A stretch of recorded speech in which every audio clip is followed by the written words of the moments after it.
5 seconds. In Om Kumar and other versus Union of India, this court observed that the principle of proportionality was being applied to legislative action in India since 1950. Any challenge to restrictions imposed by the government under Articles 19.2 to 19.6 are tested by courts on the principle of proportionality, whether restrictions placed are reasonable or not is adjudicated on the basis of appropriate balance between rights guaranteed and the control permissible under Article 19.2 to 19.6. When legislation is challenged on the ground the restrictions placed on the fundamental right is disproportionate, the necessity court conducts a primary review where the state has to justify the necessity of restricting the fundamental rights. Proportionality involves balancing test and necessity test. The balancing test relates to scrutiny of excessive onerous penalties or infringement of rights or interests and a manifest imbalance of relevant considerations, whereas the necessity test requires infringement of human rights in question to be by the least restrictive alternative. According to legal experts, proportionality in the broad sense is based on two principal components. The first is legality, which requires that the limitation be prescribed by law. The second is legitimacy, which is fulfilled by compliance with the requirements of proportionality in the regular sense. Its concern is with the conditions that justify the limitation of a constitutional right by a law. There are two main justificatory conditions: an appropriate goal and proportionate means. An appropriate goal is a threshold requirement, and in determining it, no consideration is given to the means utilized by the law for attaining the goal.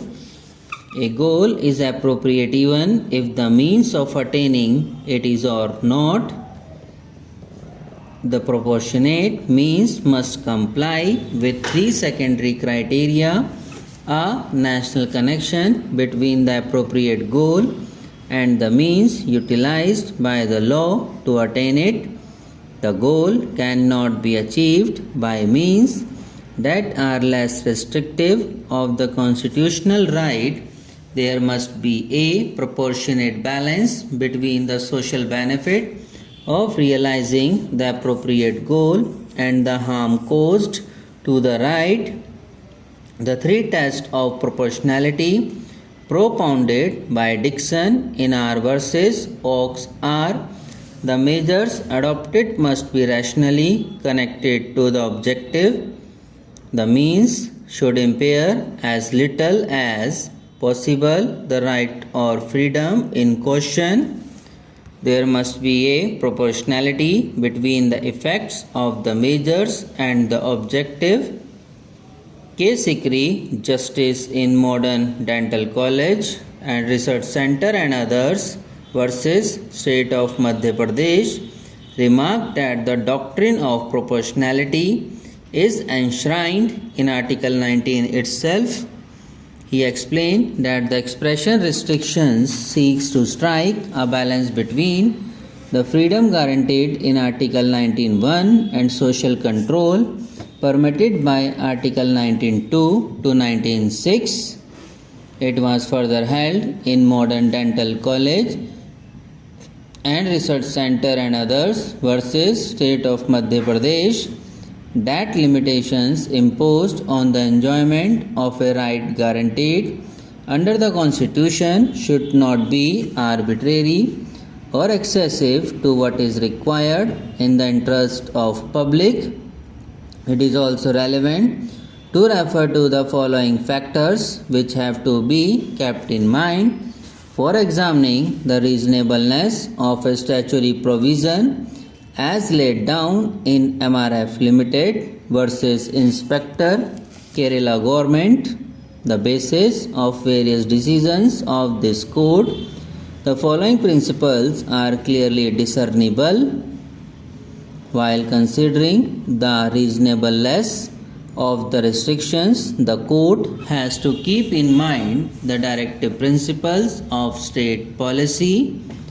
Restrictions must not be arbitrary or of an excessive nature so as to go beyond the requirement of the interest of the general public. In order to judge the reasonableness of the restrictions, no abstract or general pattern or a fixed principle can be laid down so as to be of universal application, and the same will vary from case to case as also with regard to changing conditions, values of human life, social philosophy of the constitution, prevailing conditions and the surrounding circumstances. A just balance has to be struck between the restrictions imposed and the social control envisaged by clause 6 of article 19. Prevailing social values as also social needs which are intended to be satisfied by a restriction have to be borne in mind. There must be a direct and proximate nexus or a reasonable connection between the restrictions imposed and the object sought to be achieved.